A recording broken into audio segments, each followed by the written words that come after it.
Okay, today we're going to talk about limited liability companies. If we can, we'll maybe go into limited liability partnerships and limited partnerships too, but we'll see how far we get. So basically what we're talking about here is different forms of organizing a business.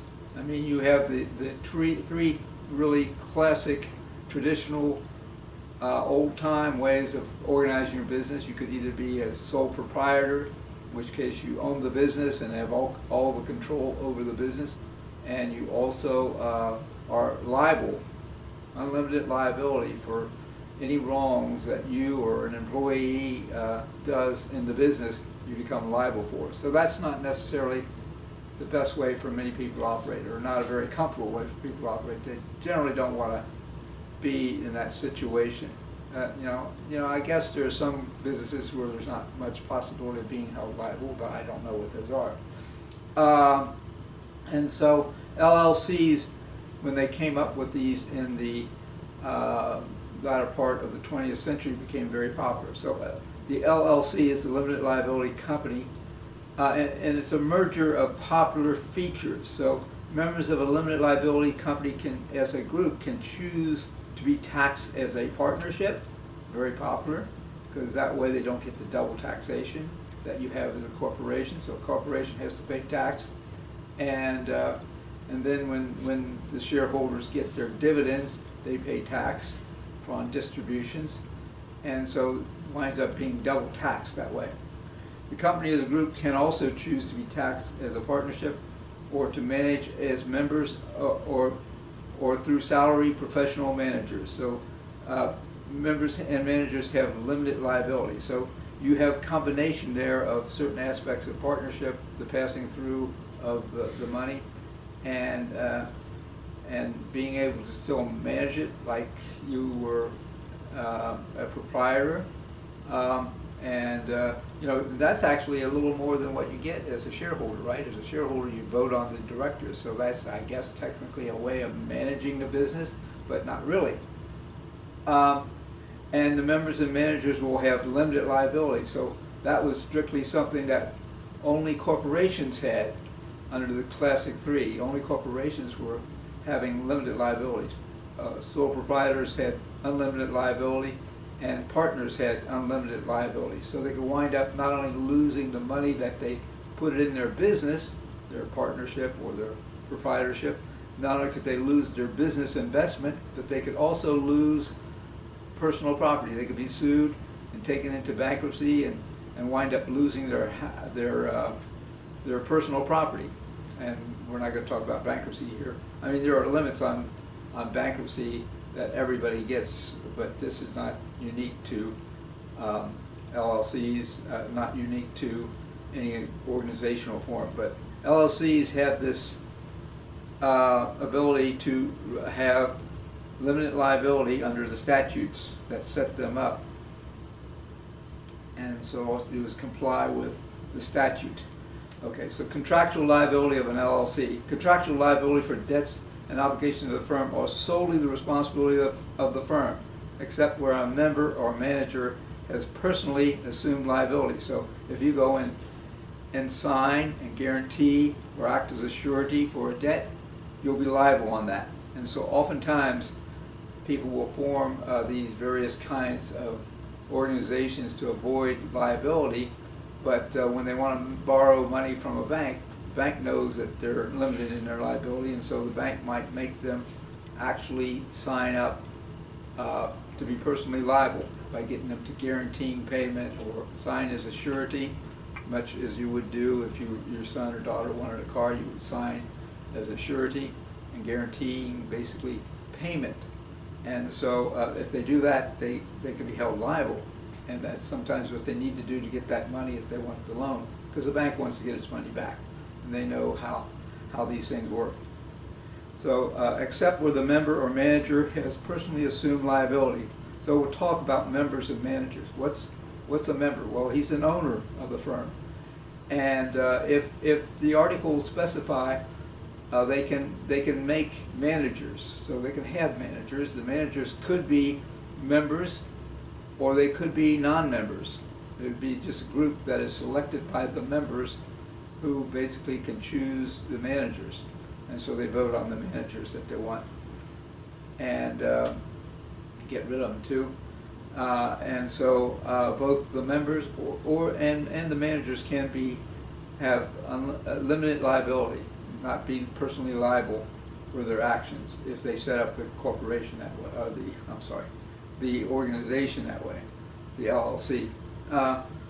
And so, you know, they can also assume liability through the articles of organization or other writing. Maybe they assume some obligations by their operating agreement, which is not a requirement.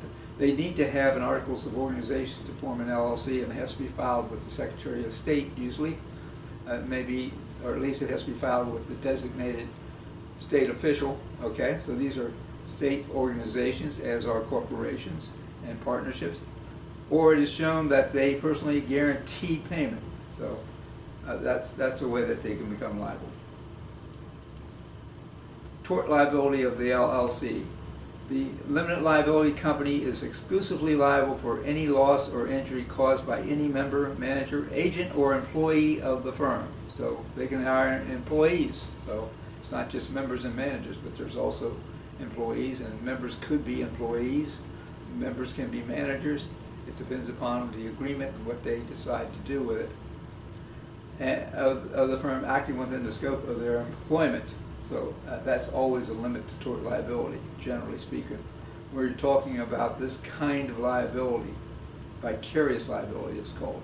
Vicarious liability arises when an agent or employee is acting in the scope of their employment or in the ordinary course of business. Members and managers are not personally liable also. So it's a very important thing for them to avoid that. So they protect their assets that way, right?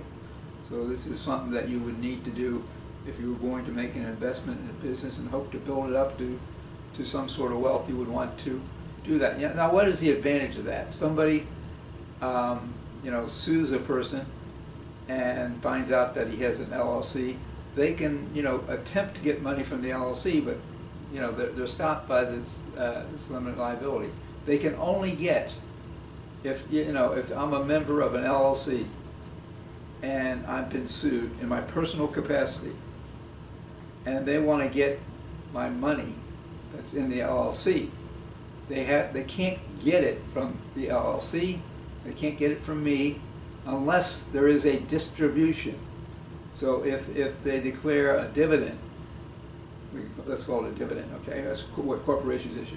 If they declare a distribution or they pay me a salary, you know, then that becomes my personal money at that point. And then my creditors who are suing me can maybe claim that, but they have to wait for it. So they get a charging order, and the charging order protects me from having to pay as long as that money is within the organization. Now you say, well, gee, you know, what good is it to have that? Well, you can't withdraw any money. That's true, but at least your assets are still there, and you can go in and use them in your business, and maybe you know, make some money that way, or you're using maybe the company car to drive around, and you have the assets in there that are protected. So all you can use those assets that are in the business that the creditors can't reach. So there is an advantage to that. It allows you to continue to operate as a business, even otherwise you might have otherwise lost certain assets in that bankruptcy. Generally people will be able to keep their houses if they have a mortgage on it. They just reaffirm the mortgage, and the courts generally do that, and then you have to pay for the mortgage every month. If you default on the mortgage, then the bank could do it. But you know, in bankruptcy you can have that debt reaffirmed, whereas the other debts will be discharged. Also, generally speaking, you can generally keep at least one car for transportation reasons, a personal car, and usually the states which can set up these exemptions. So these are exemptions. You have a house exemption for a house that you mortgage, a personal house, where you still owe money on it. You can exempt that. You have an exemption for a car, and it may be that exemption will only go up to a certain amount. Let's say $20,000, okay, or $10,000. It's not probably going to go up to a great amount where it'd be a really nice car, but it could go up to, well, the ideal is it could be a Cadillac or something, It depends upon what the state provides, and some states are more generous. So with the housing exemption, I know during the Enron, scandal, the executives were able to claim in bankruptcy their ranches. Okay, so you can keep a ranch, I think, of 60 acres, and on these ranches they frequently had like mansions, and all this was exempt under the Texas bankruptcy laws. Okay, so that was a pretty good deal.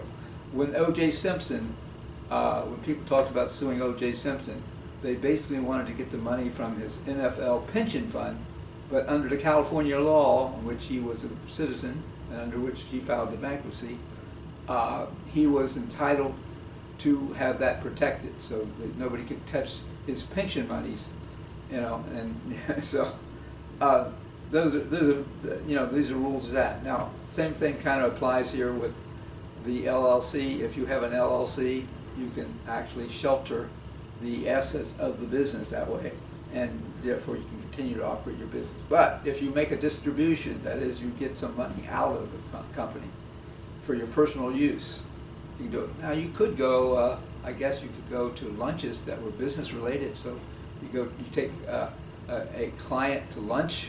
You're a lawyer, you take a client to lunch, or you're an accountant, you take a client to lunch. That could be a write-off, okay, and it's charged to the company. Okay, so you could do that. That's part of the business, but you can see the advantage of having an LLC as opposed to being a traditional sole proprietor or a partnership. And corporations, of course, there's also this kind of protection of the assets of the corporation. And again, if you receive dividends, you will pay a tax on dividends and any payout that you get. If you get bonds, you pay a tax on monies that are paid out. Or if you sell your stock, you have to pay. So it's the same sort of thing. So you can see you're combining aspects of partnership and corporations here. Now, can you have a one-member LLC and still have these advantages? There are some courts that say no, and some states that say no. And but for the most part, I think most states haven't really ruled on it, and many of them that have actually said no. You can have a one-member LLC, okay? But and so basically, it prevents maybe you from being sued by a person, okay? Because they realize, well, he's got an LLC, no sense in pursuing it. They just think that you protected your assets. So it may actually be like a vaccine for lawsuits, okay? But there are certain professions, there are usually laws in these LLCs and LLPs, limited liability partnerships, and limited partnerships. There are usually laws that make professionals responsible for their liability. And also, there's a possibility of piercing the organization's veil. Just as we talked with a corporation, you can pierce the corporate veil. You can also pierce the LLC veil that protects you from liability. Okay, so the court can declare you to be liable for trying to commit fraud by using the corporation or the LLC. And same thing, both of that holds. I mean, if you're using the corporation in a bad way, they can hold you responsible. Or for not complying with the statutes requiring the organization and the filing of the LLC, and maybe holding meetings that might be required, and having all the documents that you need, and presenting those and filing those so that you are acting like an LLC, like a business. You're acting like a corporation. You have to do that in order to keep the corporate veil or the LLC veil from being pierced. There's also something called reversed piercing. Now, piercing the corporate veil allows creditors to get money that's in the assets that are in the business, that are in the LLC. That's called a reversed piercing. Okay, no, that's just called a piercing of the corporate veil, or the piercing of the LLC veil. That's just it. Now, what's a reverse piercing? A reverse piercing is where the business owes money, and so they want to basically hold you responsible when you're required to put money into the business. And so that's just kind of a unique aspect to, what do they call it, reverse piercing, where the business ran up the debts. Liability of the wrongdoer. Members, managers, agents, or employees will nonetheless be personally liable if their own acts or omissions cause the injury or loss. If the LLC pays for the loss or injury, it can seek reimbursement from the party responsible for such a loss or injury. So you've got truck drivers maybe working for your LLC. They're delivering bread, something, okay, and they get drunk and they have a big wreck and they kill somebody, and you know you're being sued for this vicarious act of your employee or your agent. That can happen, and you know you can be responsible for that. You know, so you know the LLC is responsible itself in that case, and that's where you might wind up having a reverse piercing, where you know you wind up having to pay part of the LLC's debts. Okay.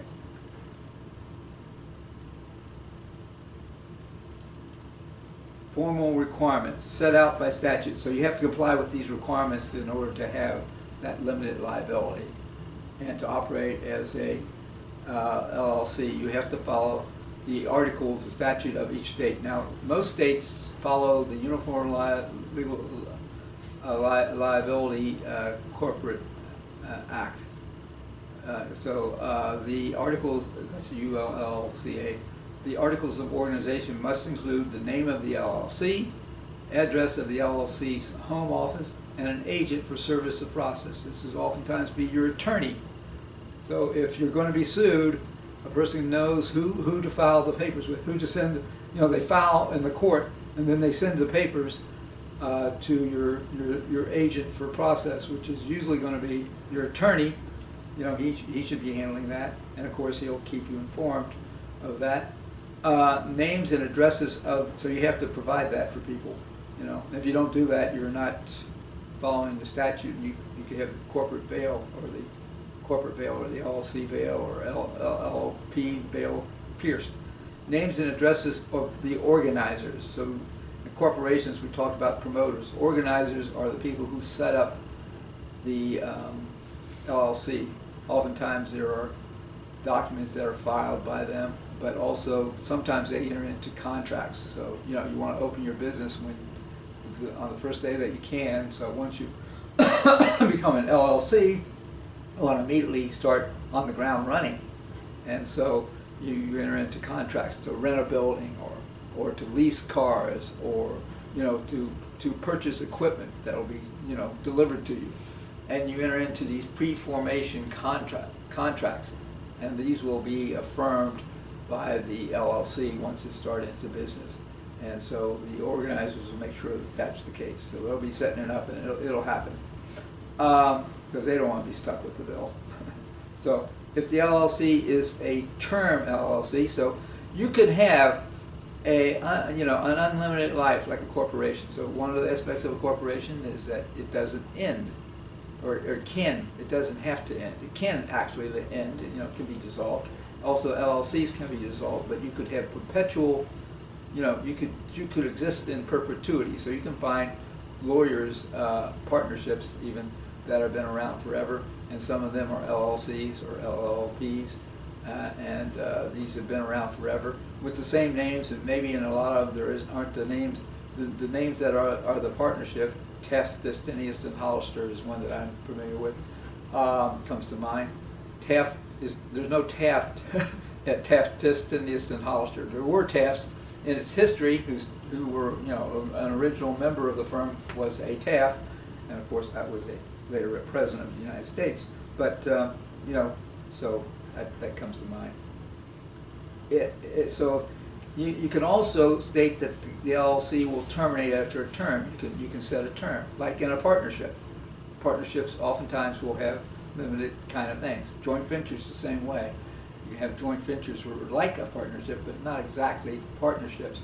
They're a little bit slightly different. We won't get into those. But if managers are, if it's member managed, addresses of the managers. Now, you don't have to have managers. In a matter of fact, if you don't provide for having managers, then it's presumed that you are member managed. So you don't have to mention anything about managers in forming the corporation. So if you do have managers, though, if you mention it in your organizational articles, then you need to give their addresses of these managers so people can contact you about business of the members of the corporation. Which, if any members are assuming personal liability for the LLC's debts and obligations. So a member could be assuming obligations. You have the same thing in a corporation. And sometimes that'll happen when it's being formed. Sometimes it'll happen after it's being formed. So there are cases in which a bank wanted to foreclose on a loan, and maybe the treasurer of the corporation or the LLC might say, oh, don't foreclose on the loan. And they said, well, if you come down and sign, we won't foreclose. But of course, if he signs, he becomes personally liable. So if it's going to be a person that is named in the organizational forms that you file with the Secretary of State, then you have to name those people. And so those members and their addresses, and so you need to do that. So those are formal requirements. If you don't follow those, you don't have limited liability, because you could be declared.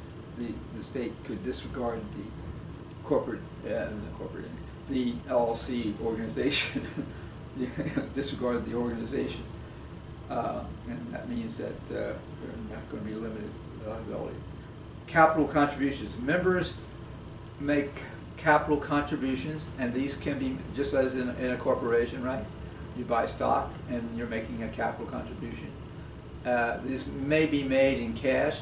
They can be made as property. So for instance, maybe somebody either gives land or a house, or, a building, or some other property. Can be personal property, can be real estate. Real estate is not uncommon. So if somebody owns an old house near the courthouse, and they're wanting to set up a partnership of lawyers, and that partner who owns that house uses the house as his contribution as opposed to giving cash, and that can be done. Also, promissory notes, so you don't have to give actual money, you can just give a promissory note, which you pay over time, or contractual promises to pay. That's just another other kinds of contractual promises. Services rendered. So sometimes in corporations and in LLC, the organizers in the LLC or the promoters in the corporation will get shares of stock for their work in forming the corporation. So, and actually a promise to provide services can also be that. So you might start, say, you want to start a boat, a cruise boat that's going to operate, say, in Honolulu, in the harbor outside at Pearl Harbor.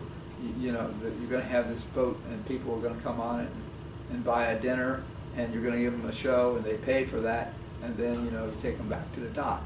And maybe the captain of the ship is going to be a member of your LLC, and he gets his contribution is his services as captain of the ship and managing the ship, and so that can be done.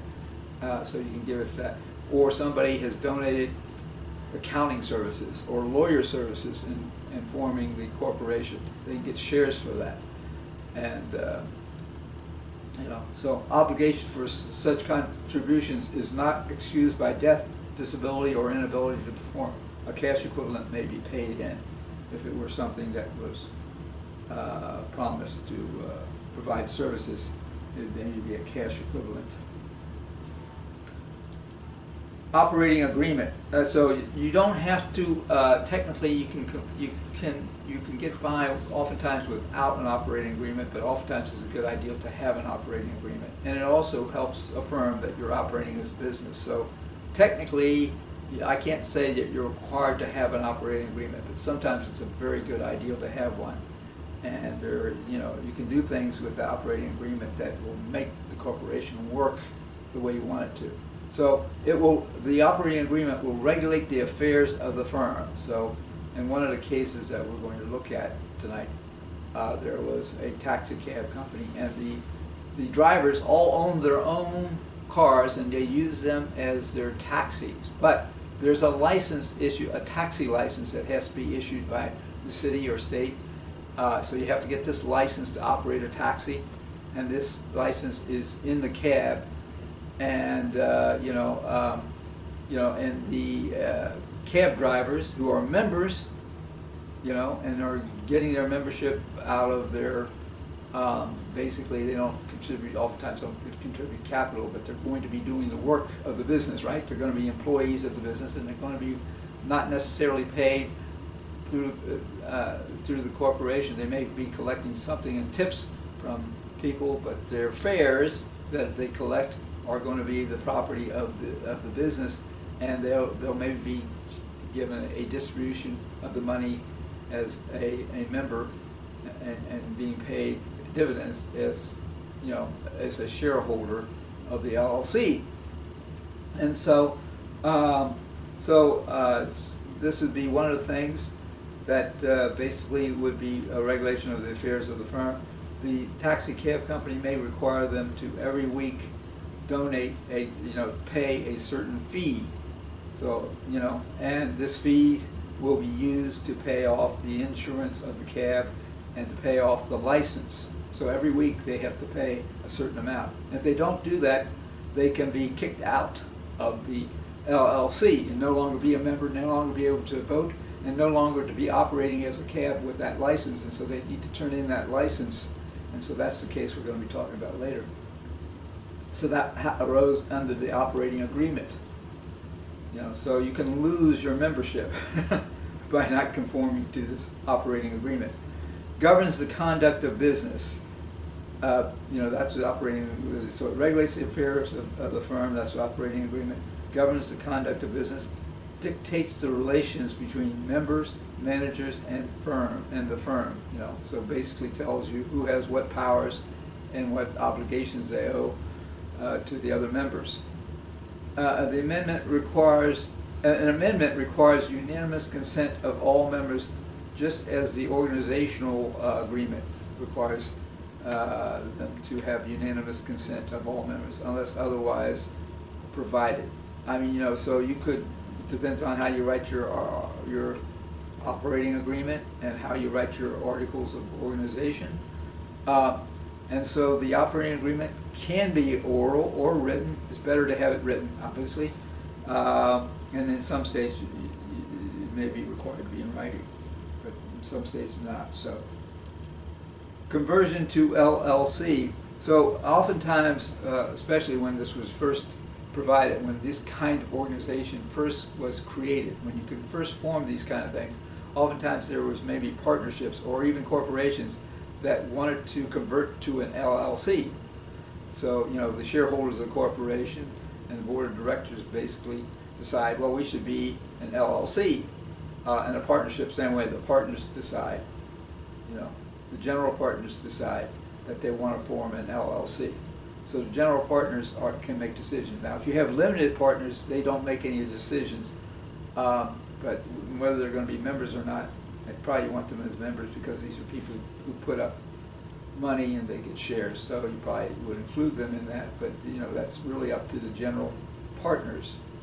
And you can have in LLC people who are the equivalent of general partners. That is, they'll be actually liable. So you can have a manager or some member who is actually going to be personally liable according to the articles of incorporation or articles of LLC organization, or the organization is an LLP. You can have a person who is designated as being personally liable for debts of the business, and obviously he carries a lot of weight and would usually have a lot of authority, and might be the only person that can write checks. He's got the responsibility to make sure that everything's going right. So an agreement to conversion must be written and signed. So you have to have this in writing if you're going to convert your partnership or your corporation to an LLC, you have to put it in writing. The agreement must be approved by the owners of the firm. So that would be the members of a partnership. It would be the partners. They're the owners of the firm. The articles of organization are filed. These must state the name and the form of the prior business. So, so the state wants to know, where's this thing coming from? What was it before? Because there may be liabilities. Those will oftentimes be carried over. I mean, would usually be carried over from the previous organization. However it was, if it had debts, those debts become the debt of the LLC, but the LLC rules begin to maybe take effect. If not, at least that maybe depends upon the state and how the state wants to handle it. The state could allow those debts to be treated as something that you're not going to that you're going to have limited liability on, or it could say no, those are previous debts and those are not covered by that because they were formed while you were a partnership, and therefore at that time you didn't have limited liability. You're not getting it until those debts are paid off. So those would be debts that you'd want to pay off right away. Get rid of that. Profit and losses, unless otherwise agreed, these will be divided equally. Just as in partnerships, you basically have a provision for if you don't write things down, certain things will be best expressly put into it by the statute. So the statute provides, unless otherwise agreed, these will be divided equally. So you'll need to consider putting those into the organizational agreement that you're going to file. And oftentimes the case, the voting and the money that people are entitled to get as dividends will be determined by being a member, or they'll be determined by the amount of money you put in. So, so how many shares do you have? Maybe you'll get more of a dividend. Maybe you'll have more control if you have more shares. And it all depends upon how you write up the LLC or organizational documents, the articles of the organization. And to divide profit and losses in proportion to each member's capital contribution, promoters can insert a clause specifying such a distribution in the LLC operating agreement. So you can put it also, you can put it in the operating agreement, just as the same thing in a corporation. You have, the articles of incorporation, and then you have the agreement that comes along with that, and so just like that, you can have it in either place. So you probably want to file both of those. And members would have access to these documents at any time within reason. I mean, reasonable times and places, work days, from 9 to 5 or 8 to 6 or whatever. Ownership interest. Unless otherwise agreed, ownership is not transferred by the transfer of a member's distributional interest. So you can assign the right to receive the dividends or the interest that you receive from the LLC. If that's how you get a distribution, you can assign that to somebody. But that distribution has to be declared usually, and therefore if they don't declare it, they'll, those creditors cannot get that unless there is a distribution. So, unless otherwise agreed, ownership is not transferred by a transfer of the member's distributional interest. So those people who have the right to receive those dividends, those interests, cannot participate in management, cannot participate in any of the decisions, or have no rights to come in and look at the organization's articles or operating agreement, or even the the shares, how much shares a person owns, and so they don't know what the situation is. They just only know that these things are usually formed to protect the assets of the LLC, and therefore they're probably not going to be able to get anything unless there's a distribution. So they'll get a charging order from the court saying they have a right to collect these distributions, but a distribution has to be made before they get it to that particular member. A transferee can become a member only with the consent of all the other members. So this might happen in a case where a person dies and his wife, she receives the members' shares through the will, and so she becomes entitled not to be a member. So she doesn't, she instead gets just simply the right to collect the dividends and interest that's due him. And those could stop when he dies. So whatever he was owed at the time maybe is what she's going to get. On the other hand, and depending on how the organization is organized and what the agreement is, maybe she'll be getting regular payments or dividends. So that's possible, but it all depends upon how we write up the articles and what we want to do with it. Oftentimes, accounting firms, law firms, and other professional organizations that have this kind of thing will specify, will actually buy insurance for their members, and therefore the wife will get a certain insurance payment if somebody dies, and this, basically terminates her right to receive such things as interest or dividends. Why should she be getting dividends? She's not going to be promoting the business, maybe. And you certainly don't necessarily want her to become, and maybe by law she certainly couldn't become a partner in a law firm, because you have to have a license to practice law, which means, for the most part, unless the wife is actually or the husband is actually a lawyer themselves, they would not be able to get that for that reason, and so that's why it's usually clearly stated in the articles of an LLC that they will just be entitled maybe to some insurance payments, or maybe they'll be entitled to receive dividends of some sort. Maybe the dividends at least earned up until that point, things that would have come to him had he still been alive. So a transferee can become a member only with consent of all the other members. So in a partnership, this is like a partnership, right? In a partnership, that's the same thing. So I was in a partnership, and two of the partners wanted a certain person to join as a partner, and one was opposed, and so that prevented that one from becoming a partner until we could persuade them otherwise. A transferee can become a member only with the consent of all the other members. So that's kind of important. So you're maintaining a certain control that way, right?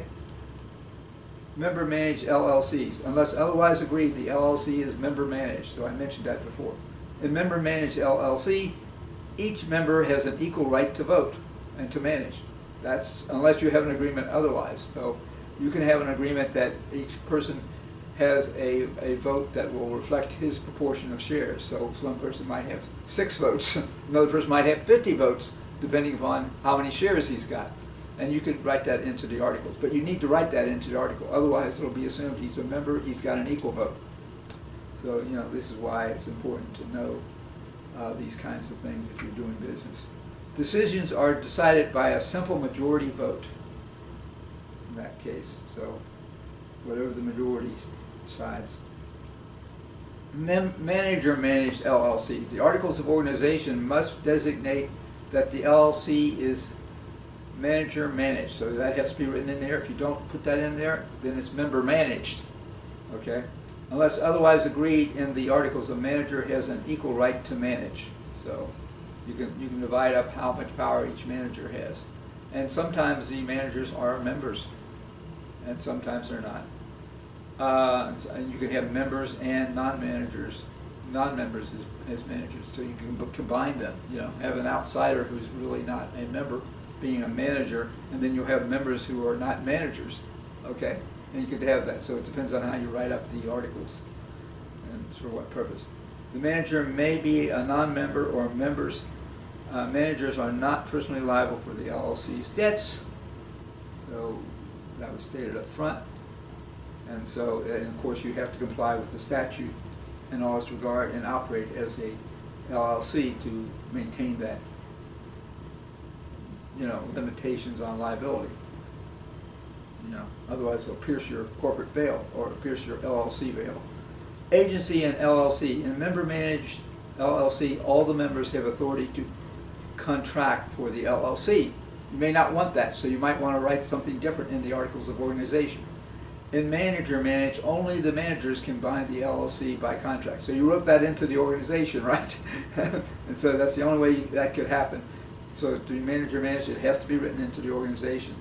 So LLC is only bound, but you don't have to. You can limit the member's authority without having a manager's. Okay, you can just limit it. The LLC is only bound by contracts in the ordinary course of business or those made by its authorized agents. So you can authorize certain people to be their agents. And you want to do that for certain things like who can write checks on the LLC's funds. You know, that's usually going to be one person. Otherwise, how are you going to maintain, how are you going to know how much money's there? I mean, you could set it up where you would know, but it's so much easier to have one person who is responsible for it. And I guess he could designate, maybe you can even have him, give him the ability to designate certain people to write certain kinds of things. So it's not uncommon to have the checks written by a secretary signing the checks. They oftentimes have machines that do that. and you know, so it could be a stamp, simple as a stamp, where this secretary stamps the payroll checks, okay? Or the checks are printed out on a machine that prints a signature on there, which is, you know, accepted by the bank as the signature of the corporation by agreement. Dissolution of the LLC. Members can withdraw at any time from the LLCs. If the withdrawal is wrongful, now, you know, so if you have a term where it's supposed to last for 10 years and somebody tries to terminate it early, that could be a wrongful termination. What he should do is get the others to agree to the termination. You know, and maybe he wants to leave the firm, and maybe he's got good reasons. He's sick, not able to perform, and maybe they also would want him to leave the firm. In some cases, they might force him out even. So if the withdrawal is wrongful, then the withdrawing member is liable for any damages to the LLC or its member. And if they force somebody out wrongfully, they can also be liable, as members of that LLC could be liable to the person who was forced out. Upon withdrawing, the LLC must purchase that member's distributional share at the price specified by the operating agreement or at fair market value. Damages are offset, so if there's some damages that you owe because of his actions, that he was a truck driver, had this terrible accident, okay, you can say, well, we're gonna offset that against your distribution, so you're not going to get the distribution you would have gotten because you owe us for these damages that we had to pay out to settle the case, or we were ordered by a court to make these payments, and so we're going to offset those. We're going to keep that money to pay that out. We're not keeping it to do anything else. Winding up the LLCs. Okay, this is where I want to. Winding up the LLC. Yeah, where am I supposed to be here? Winding up the LLC, here we go. After creditors are paid, the surplus is distributed to the members. Unless otherwise agreed, distribution will be up to the members in equal shares. So you probably want to have an agreement on how to do that, because oftentimes some people are contributing more. Also, anybody who, it's just like any sort of winding up in a corporation or a partnership. You know, anybody who has loaned money to the business gets that before he gets his shares. He gets his money paid back, typically, and that unless you have some agreement otherwise. And so he's going to get his loan paid off. The money he lent to the LLC is going to be paid to him, and then he's going to get his distribution after that. And if there's not enough money for what he would normally have gotten, if the corporation is kind of underfunded at that point, then he may not get the full amount, and nobody would. And so unless otherwise agreed, distribution will be to the members in equal shares. Best practice is for operating agreement to specify how distributions are to be made. And of course, you'll be able to see ahead of time before you wind up how the financials of the corporation. So let's talk about Hodge versus Strong-Built. Okay, this is a case of a Strong-Built LLC and Keller. In this case, they made deer platforms. These were platforms that you stood on to deer decks that you stood on to shoot deers. Okay, so you'd be up in a tree, and maybe held up in a tree by straps, and so you could move around there, and there's no danger of your falling. In this case, however, Hodge tumbled to the ground from the tree because the straps were defective. Okay, and so the straps which were supposed to hold him and the deck up, they broke, and he fell maybe 30 feet to the ground and injured himself.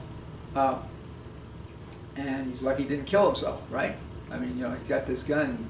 What's the chances of that gun falling along with him and shooting him somehow, him getting shot? That could happen too. But he didn't get killed. He was able to sue them, so he sued the LLC, and the managing member, Keller, who was the person who, so Hodge was not a member. He was just a customer, so he bought from the LLC this strong-built Deere platform, and it failed, and to protect him as it should, and he's suing the LLC and the person who was managing the LLC's operation. So yeah, I think he was just an employee. I don't think he was a member manager, so to speak. He was just an employee, and statute protected members, managers, and employees. So whatever his category he falls into, I think he was definitely a member and an employee. Reading the case, he was a member and an employee. And there's an exception for professional breach of duty. So he would be liable if he failed as a professional to breach a duty. How would that be? Well, let's say he was an engineer and responsible for the engineering and the assembly and inspecting the deck and the straps. If he was that and he failed to do his professional duties, he could be held liable for that under the under the LLC laws of that state. And there was also an exception for negligence or other torts. They said wrongful acts under the thing, but that's what those are torts. So fraud might be a tort that they might be held liable for if he's committing fraud as an employee of the thing. He can be held liable personally. So we're talking about member Kelly being held personally liable. So there's an exception for negligence or torts, and he testified that he was not a professional, he was not an engineer, and he was not tasked with doing any of those things. His only role was to deliver, I believe, this platform to the buyer. He wasn't responsible for setting it up or inspecting it, so he delivered the box to him, and that was all he had to do, okay? And he took the order and made sure that it was delivered to him. So, and he was also not negligent or torts because he wasn't doing anything in relation to the actual form. So, discrimination. A member can be sued under federal discrimination statutes. We're talking about the Equal Employment Opportunity Act. We're talking about the Americans with Disabilities Act. We're talking about the Age Discrimination and Employment Act. All the federal statutes. If you're a member or a manager of one of these firms, you can be sued for discriminating. So if you're harassing employees, you can be sued for that. And so that's that. So that's not going to be covered by that limited liability. So piercing the organizational veil, not complying with the statute's requirements, using organization for fraud, not operating per filed agreements or operating agreements. So you have to follow the articles. You have to follow these articles that you filed. You wrote them, you should follow them. All right. So if you're not acting like a corporation or an LLC, not acting like a business, you're going to be you're risking having the personal liability. Polk versus Polk, managerial fiduciary duty to employees. This is an Alabama LLC, and in Alabama they impose a fiduciary duty on managers who have fiduciary duty to employees. And they found in this case that the manager breached that duty in discharging this employee. The trial court wrongly instructed the jury not to consider such duty, and the trial court jury gave him $1, and he sued, and the appellate court reversed and remanded it. That meant they sent it back to the trial court for hearings on and considering what he should have been gotten under this fiduciary duty, saying, well, that's what it says in the statute. Green Cab LLC is another case. Members in default, members are required to turn in a license paying a weekly fee. And these members were found to be in default because they did not pay their weekly fees. These fees were for paying for the licenses and maintaining the licenses, and I think insurance. So they were violating the operating agreement. The operating agreement, which they all should have gotten and signed, said that they were needing to make these payments. And so they wanted to continue operating as a cab, and they can't do that anymore, nor can they sit on the board. And so they have no rights to operate it as their car as a taxi. They get to keep their car because they owned it, or to participate as members without consent of all the members. So that's it for tonight. So maybe we'll do limited partnerships and limited liability partnership next time. And so that's getting close. So pretty soon we're going to be having a test. Maybe not next class, but the tests will be coming up. No, we don't have it in class, so I usually send this out to you, and so I'll send one out to you, maybe not next class, but for the class after that. I think that, I can't think of what else. I have to look. I think that's what we should do. Thank you very much, and see you next time.